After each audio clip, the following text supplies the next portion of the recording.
Generally, people think education means to get degree or learning many subjects or languages.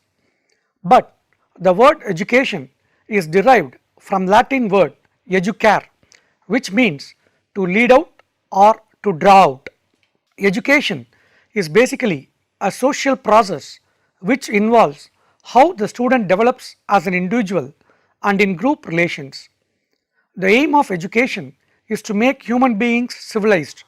In the same way, the aim of higher education is to inculcate social responsibility among students. The present higher education system is lacking in this aspect, but the contemporary education system fails in the task to cultivate a balanced child.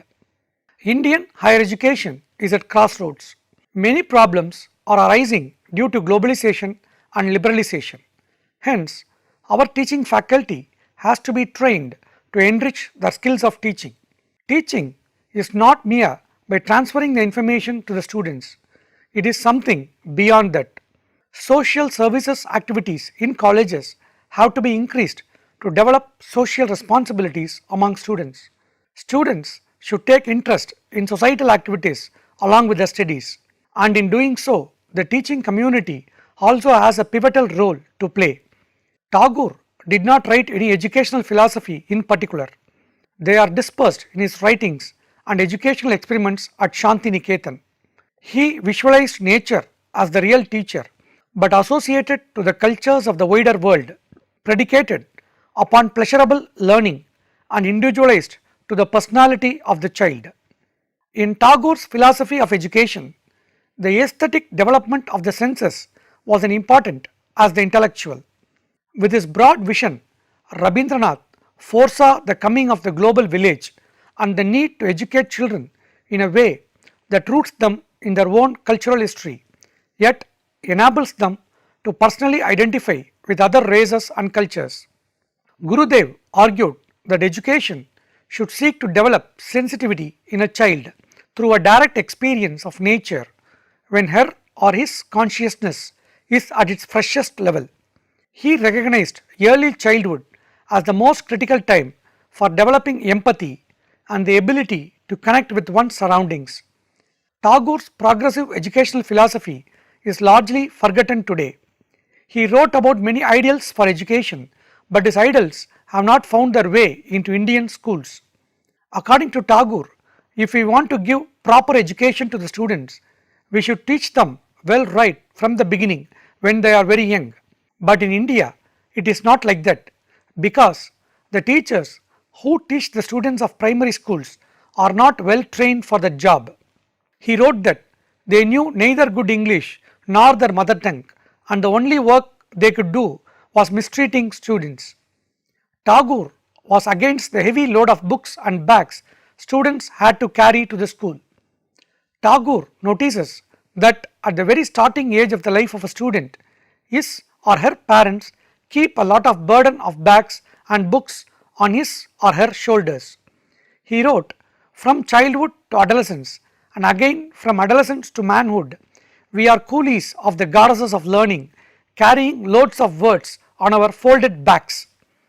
According to Tagore, it makes education joyless. He was in favor of easy education, that is, education through music, art, literature and nature, etc. He wrote that the books we read have no vivid pictures of our homes and our society. He also felt that our education is directing us to a land of enchanting falsehood. Let us discuss about the educational philosophy of Mahatma Gandhi. Mahatma Gandhi's educational experiments started at Tolstoy farm at Sabarmati and Sevagram ashrams. He undertook the responsibility of educating his own sons and other children as he occupied the place of a father. He helped the children in all-round development. Training of heart and building of character received his first attention. They were helped to build their physique through manual work. Learning by doing and cooperation were the means of gaining experiences for the children of age ranging from 6 to 16. In April 1935, he founded the Sevagram Ashram, 11 miles away from Wardha, where he conceived the idea of his new system of education. It was here he expounded the Wardha scheme. A practical shape was given to it in 1937. Mahatma Gandhi's important principles or tenets. The important tenets of his educational philosophy are as follows: free and compulsory primary education. Gandhiji envisaged 7 years free, compulsory and universal primary education up to matriculation minus English. In other words, he wanted to combine the present primary and secondary education into one called the Englishless matriculation. It should be free because India is a poor country and all the parents cannot afford the cost of education. It should be compulsory because majority of people do not realize the central value of education in life and do not send their wards to the school. Therefore, he wanted to make education compulsory for all so that the children may attend the school regularly rather than attending some other duties assigned by their ignorant and illiterate parents. Moreover, nobody would be denied to receive education up to 14 years of age. As such, it is universal in nature. Craft-centered education. Craft-centered education is not education plus crafts, but it is education through crafts. Craft is the nucleus of education. It is the center of entire teaching learning process. Education, in a sense, should be centered around some productive craft. It is this education through which all-round development of the child can be possible. He said it was his wish that the whole process of education should be imparted through some handicraft or industry. Further, he added that the handicraft should not be taught mechanically but scientifically, which implies that the child should know the why and wherefore of every process. For example, by teaching Takli spinning, knowledge of different varieties of cotton, the different soils in different pockets of India, the history of the decay of handicraft, and knowledge of arithmetic, etc. should be imparted. The craft should not be taught merely for production work, but for developing the intellect of the pupils. He outlined the following factors as regards to the selection of craft. It should be the center around which the different subjects can be clubbed. It should find natural point of correlation with important activities and interests. It must be according to the natural and social environment. It should be tied with the life of the children. It should meet the vocational needs of the child in the changing social order. Craft-centered education is significant on the following scores. It is psychologically sound as it relieves the child from the tyranny of purely academic, theoretical and monotonous instruction. It is a means of fostering the power of imagination and sharpening the intellect. It gives wide scope to children for self-expression by sublimation of their instincts. Moreover, the psychological needs of the children, that is, the need for affection, self-respect, creativeness, are fulfilled through craft-centered education. It is sociologically sound as the introduction of practical productive work can break down the hiatus between urban and rural life when it tends to infuse a sense of dignity of labor in the children. It breaks the existing wall of prejudice between manual and intellectual work. It brings a sense of cooperation, discipline, belongingness, tolerance and self-government in children. Economically, it is considered as sound as it increases the productive capacity of our workers and also enables them to utilize their leisure advantageously. It also helps in attaining the aim of self-supporting aspect of education. It is pedagogically sound since it gives reality to knowledge. It helps to bring correlation of knowledge with life and its various aspects. From the biological standpoint, it is sound as it provides opportunities for yearning while learning. Self-sufficiency. It implies that the child should be able to cover some part of his educational expenses by engaging himself in some productive works which would give him yearning along with learning. It also enables the child to earn a living after completing his course of education, preparing the child for future life. Secondly, education imparted in itself should be self-supporting to an extent that the productive work of the pupils would meet the expenses of the school, that is, the salaries of the teachers, expenditure on raw materials, and maintenance of equipment and furniture. Gandhiji realized that a poor nation like India that cannot provide education to all the pupils free of cost, which necessitates education to be self-supporting and self-sufficient. Emphasis on mother tongue. Gandhiji realized that the greatest handicap of the prevailing system of education was that learning was being imparted through the medium of English. This affected the development of understanding, precision of thought, and clarity of ideas. Mother tongue, on the contrary, would enable the children to understand clearly the rich heritage of people's ideas, emotions, and aspirations, to express freely, clearly, and lucidly in speaking and writing, to use the list of contents and the indices, and to consult dictionaries and reference books. Correlation as a method of teaching. It was envisaged that correlation should be the guiding principle of teaching all subjects. Different subjects are to be taught, making craft as the focal point of teaching learning process. Gandhiji wanted an effective and natural correlation between the craft and other subjects and the coordination of various subjects. For example, in geography teaching, it can be correlated with spinning through a threadbare discussion on nature of soil required for plantation of cotton, climatic condition, period of vegetation, etc. In language teaching, it can be done by stimulating people to write an essay on cotton. In science subject, pupils can be asked to make a nature study for the growth of cotton plants. Therefore, it is the starting point of teaching all other subjects, and it is the medium through which different subjects are to be taught effectively by means of correlation. Creed of nonviolence. A very outstanding feature of his educational philosophy was the application of the law of ahimsa in the training of the child as a prospective world citizen. He thought that non-violence was the panacea for all evils. He said, where the whole atmosphere is redolent with the pure fragrance of ahimsa, boys and girls studying together will have like brothers and sisters in freedom, and yet in self-imposed restraint. The students will be bound to the teachers in ties of filial love, mutual respects, and mutual trust. Ideal of citizenship.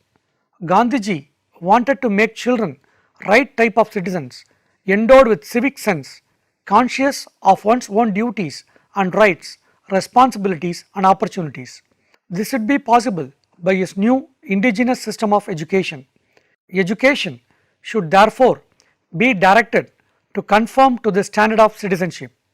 The educational philosophy of Gigubhai. Gigubhai, a pioneer of pre-primary education in India, was born on 15th November 1885 in Gujarat. He became a pleader in the district court. He left this profession and joined Dakshin Murthy Vidyarthi Bhavan as a rector, and later became the headmaster of the Vinay Mandir High School.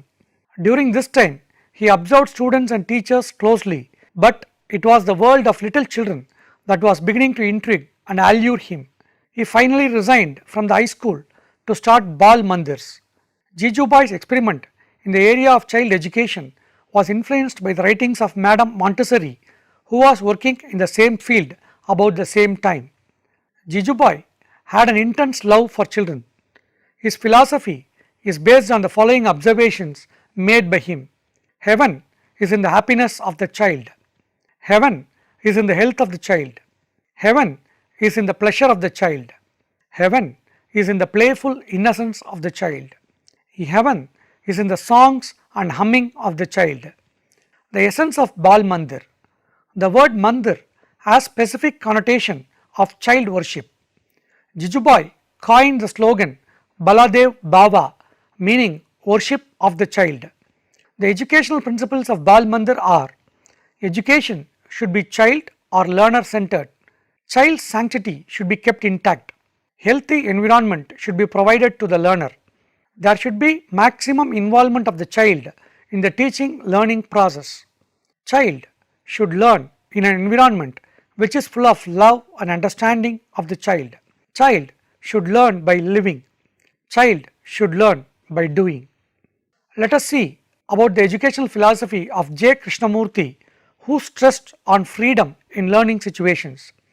J. Krishnamurti, affectionately referred to as Krishna Ji, JK, etc., was a free thinker, though a product of Hindu theosophical tradition. In his essay, The Noisy Child and the Silent Mind, he states that children should open up and be aware of the great beauty in nature around them. Noisy children become silent when they are absorbed in doing something which is of high interest to them. Then there is perfect peace. Hence, education is the precept of taming the noisy mind by letting it in its own track, which is excited to see this or do that. Education, like any other effort to make a whole man, should strive for inner peace and hence bliss. Education and discipline. True learning should promote independent thinking in the individual, critically analyzing what is he seen, listened, or read in relation to his own personal experiences. True learning demands application and order. To learn, it is necessary to observe. To hear or to read, we have to pay attention, which is not compelled, not under any pressure or expectations or reward or punishment. This is called discipline. Discipline means to learn, not to conform, that is, not to act according to others' expectations, but to observe those in which one is interested and get absorbed in activities what one likes. Learning results from discipline. Education and attention. Attention is the prerequisite for learning. Attention is different from concentration. Concentration is to bring all our energy to focus on particular point. In attention, there is no such point of focus. When there is attention, there is no contradiction and therefore no conflict. Process of learning. Discontent is like a flame. In inquiry, satisfaction is not the goal. In fact, dissatisfaction triggers the inquiry. In studying, there may be exchange of thought and silent observation. Inquiry uncovers the light of intelligence. It is our responsibility that this flame of inquiry sharpening our intelligence is spread wherever we are, in school, home, or in government. Freedom and learning. Freedom in learning means that the learner has got the capacity to independently observe everything around him and examine all ideas without any pressure or compulsion. Freedom is that which is neither given nor any state that we desire to attain, but learn anything and at the same time not becoming a subscriber of it, though the inquiry related to it is continued. Freedom denotes the opposite of being imprisoned, capacity to go out or beyond anything. The school and its educational practices should provide adequate opportunities for students to independently observe and inquire everything around them, community, religion, subject content, etc., without the pressure of competition, examination, etc. Learning without competition. There should be no competition in learning. Competitions lead to fear, jealousy, fear of failure, violence, etc. On the contrary, learning with cooperation will be more effective. Every student should set his own goal based on his learning speed and individual abilities and progress towards the set goal devotedly with the cooperation of all others. Individual awakening and liberation. Every individual should have communion with other human beings who suffer, struggle and have great pain or the sorrow of poverty. By watching, perhaps we learn more than from books. Schools are there to gather knowledge and information about the world outside, world around us, nature, the social environment and economics. If individuals change for the better, the society will change. The essence of J. Krishnamurti's philosophy is change should come from within you because you are the seed of change. Thus, J. Krishnamurti emphasized individual awakening and liberation through education.